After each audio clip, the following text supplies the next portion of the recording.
you missed the first video, this is new car week. Through nothing but chance, over the course of 2022, I've been picking up random cars and they all showed up at the same time. And rather than keeping them a secret, every day this week at 5 p.m. Eastern Standard Time, we'll have a video showing off one of the new additions to the collection and doing a lap around the compound. It's gonna get interesting. New car week, car number 2. I never owned an E36 by choice. When I got this car originally, someone had crashed it down the road from my shop, didn't have the money to fix it, and I wound up getting a pretty rough condition E36 with a 1JZ for like 5,500 bucks. Fast forward, it wound up becoming my favorite drift car, and I have more victories driving this car than I do anything else in my life. I never thought I'd own another until this thing popped up. All right, so it may look like your basic run-of-the-mill E36. I think that's an M3 front bumper, but I will tell you guys it is not an M3. This is a 328. It's got some cool wheels. I saw those on Rudnick's car before, so I'm guessing they're fun wheels. And then on the inside, we've got a nice Chaser spec Recaro SR3, a personal wheel, a shifter. You might notice something weird on the shifter, which you guys will learn a little bit more in a minute, but it has a 6 right here. Normally E36s are 5-speed, that's your hint. Also, I think this cluster might not be original, so that might be another hint. So if you're an E36 nerd, you'll know what that means. But inside's like fairly clean. I don't like brown interior cars. But what's special about this thing is underneath the hood. A fair assumption would be that I bought an S54 swapped E36. But believe it or not, this is an S50 B32. This car has the entire drivetrain out of one of Europe's M3 Evos. So what that means is this motor, compared to our US motor, is a 3.2 liter that makes over 300 horsepower compared to ours here that got like, I think they're rated at like 280 where this was rated at 320. So right off the rip, you can see this motor has ITBs. I believe it's a little bit higher compression, double Vanos, and we never got them in the States. It was a super special engine, and for me, like when I think about the cars that I want to own, it's always like based around drivetrains more so than chassis. And this is like as special as it gets for the E36. So whether it lives in this car or I end up taking the drivetrain out and putting it in another car, this thing has full M3 Evo drivetrain. So the transmission, the engine, the diff, axles, everything is M3 underneath it, which is pretty expensive in today's day and age. And I got this car for what I consider to be a fair price if this was just a USDM E36 M3.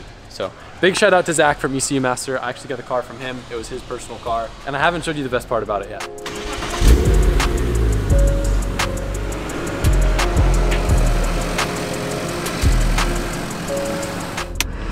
It's got working AC, baby. Love that. Also, fun fact, this is the Evo cluster. It has 53,000 miles on it. So not confirmed, but I think it's a fair assumption to say that the Evo swap probably has about 53,000 miles on it, which is ridiculous. In today's video, we are actually gonna be testing out the brand new, just released GoPro Hero 11 Black. I'm stoked I was able to get my hands on one of these. We're gonna be testing out some of the new features. They're now onto Hypersmooth 5.0, which is even better image stabilization, a new larger 8x7 sensor, tons of new features that I will list on the screen, 4K, 120 frames per second, but what I'm most excited about is the brand new, longer lasting Enduro battery. Huge fan of that. This is the Gumby mount. Mike's laughing at it, but I can see this being very handy for like when you're in a quick fix and you gotta like attach something to something random. That's pretty cool. Yeah. We're recording on the Hero 11 Black now. I can't remember if in this video I mentioned that we're actually showing you 2 new cars. The other one, maybe not as special as this, but we'll go and check it out now, and then we're gonna test out some of the GoPro's new features when we do the lap time in the C36. I haven't actually driven this car yet, so I have no idea how fast it's gonna be. I'm hoping it has some sort of LSD. I'm assuming the Evos came with one, but ready, I'm gonna... You heard that? Yeah. It sounds kind of interesting. Some ITBs. Is that... Bro, I'm actually really stoked that it has such a quiet exhaust because I can actually hear the induction noise. Yeah. Dude. Yeah, that is sick. It almost sounds like it's got a variable plenum. I kind of want to hit it from down low already.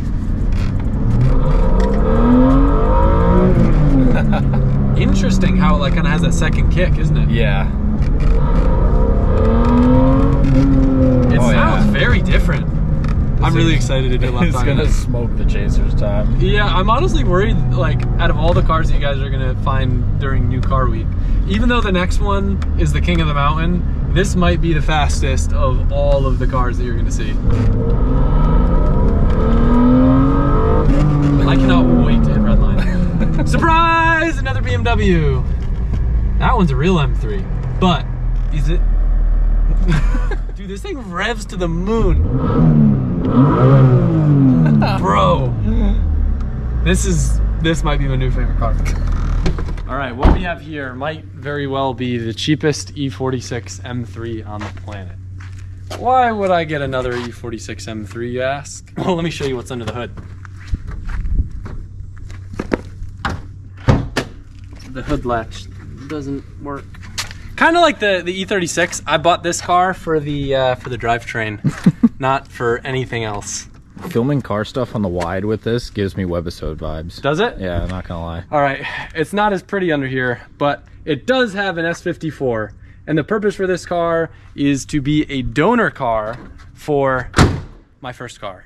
I wanted to do the M3 swap on it, eventually do a turbo S54, but the first stage of it will be to just pull M3 parts off this, put on my first car. It's a lot easier when you have the whole car just because so many little things get taken, like control arms, diffs, axles, drivetrain. And believe it or not, I picked up this car for, don't quote me because I may be off by a few $100s, $3,000, which is half the price if I were to go on eBay right now and buy an S54. Inside, this thing's missing a lot of stuff and things. The clutch did work, but then it got here and the clutch doesn't work anymore, so I can't really do anything with it. It does start though, so I'm stoked about that. I think it was a drift car at one point in its life. I noticed it doesn't even have an M3 trunk anymore, but it still has a quad exhaust. So that's how I knew it's a real M3. I mean, actually, it should be a real M3, right? The fender should be wider. Yeah, that's a real M3. It wouldn't matter though to me because as long as it has the M3 parts, which is what I got it for. But anyway, that's why the first car video has been on hold, because this car's been sitting in Texas along with that car. I had a friend of mine who was buying a trailer from Texas, and the deal was when he brought the trailer here, he was gonna put the two cars on it and bring it here. But the person that was building his trailer was taking forever, so these two cars sat in Texas. Big shout out to Mike Miller. You guys know him from New JDM, who does all our vapor honing and zinc plating. He stored this car at his place for me. That way we could get it over here to Florida. And he helped facilitate. I also got some like random RX-7 parts and stuff. That looks OG, bro.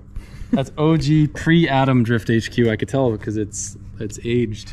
This thing actually was supercharged before I got it, so hopefully the engine's in somewhat decent condition. I already planned on doing like rod bearings and all of the preventative maintenance on it. All I needed was just like, you know, the basic S54 that runs. That way I could put it in my first car and then make 1,000 horsepower and race people on the street. I want to see what the E36 is going to do for a lap time. This thing's cool and it's going to be a fun project, but it's not going to be anytime soon. I've heard the swap is pretty easy, and I'm looking forward to kind of like a plug and play project. But this thing got AC, sounds sick. It came with big cams too, not installed, but I could install them and then I bet it would probably be even faster. Shrek? Whoever makes the Razors, they also make cams for E36s.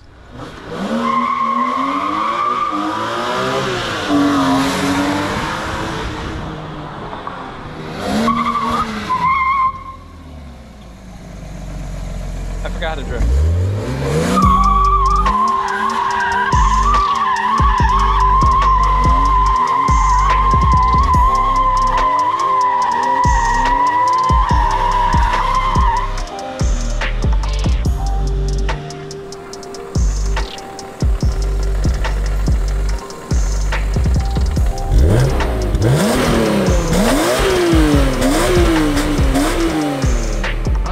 This baby can do. Decent amount of wheel spin. Pretty linear though. The car doesn't really like spin that much. Whoa, a little dicey dropping the tire. Little understeery, little push through here and back on the power. Ooh, Mike is getting dicey with his location. Let's see if I can get into third. Big heavy brake. Push. Throttle to manage the push. Pretty balanced actually. This thing rips! Jesus Christ! Holy shit! Third gear grinds and it pops out, but the car actually came with a spare transmission, so that's cool.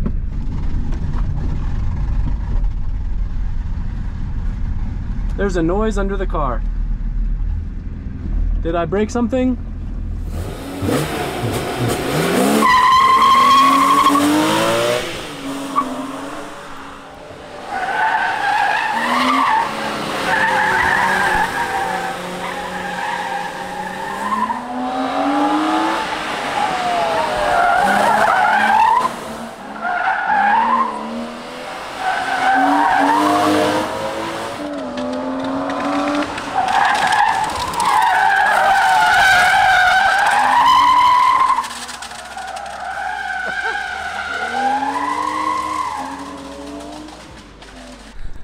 where that happened, but lost his exhaust. One exhaust piece. Follow the trail. Oh, there's Mister. I broke the car. Yeah, how you do? I drive so fast and make exhaust come off. But wait, there's more. Look, I drive so fast. The interior, great, German quality. Decided to start to self-destruct. We have C-pillar 1, C-pillar 2, and then however this came out, I don't know. I was definitely using the brakes. You were kind of in a dicey spot, but I didn't hit you, so we're good. We're still on good terms there. Part of my plan with this whole lap time thing was just driving the cars on whatever tires they came on. So these, I think, like pretty decent. Like the car had a decent amount of grip. It's gonna be hard for another car to beat this, but I have some hope. It's been a lot of fun playing with the new Hero 11 Black in this video. I've been using GoPros for a long time and I'm excited to play with this more. I want to give a massive thank you to GoPro for sponsoring this video and helping us capture all the awesome stuff we do. And surprise, surprise, we have a new first place. The E36 put down a whopping 34-12. It's so funny that both these scenes have been filmed in this year. here for both of them, separate videos. Oh wait, really? Yeah. Hey guys, this is my new office. Wow, good handwriting this time. My handwriting is usually not even legible to myself, so that's why she said that. Whole 4 seconds. I know. Not too bad though for the GX, I gotta say. No. That's like keeping up with a supercar. A sports car. I'm not gonna lie, when I first picked up this thing, I didn't know if it would be a lifer. I didn't know if it would be a car that I really intended to keep. But this thing rips, it sounds sick, and I'm kind of excited to find a purpose for it. Whether it's pull the drivetrain out, put it in something else, or make this a purposeful car. Curious what you guys think of it. And the next video I got for you guys in our new Car Week saga is something that is probably one of the most commented, Adam, why don't you own one of these? Why haven't you got one of these? And never thought I would, but this car just popped up and I'll tell you the full story in the next video. So hope you guys are enjoying these and I had a lot of fun with this thing. Is that? Bro, I'm actually really stoked that it has such a quiet exhaust because I can actually hear the induction noise. Yeah. Yeah, that is sick.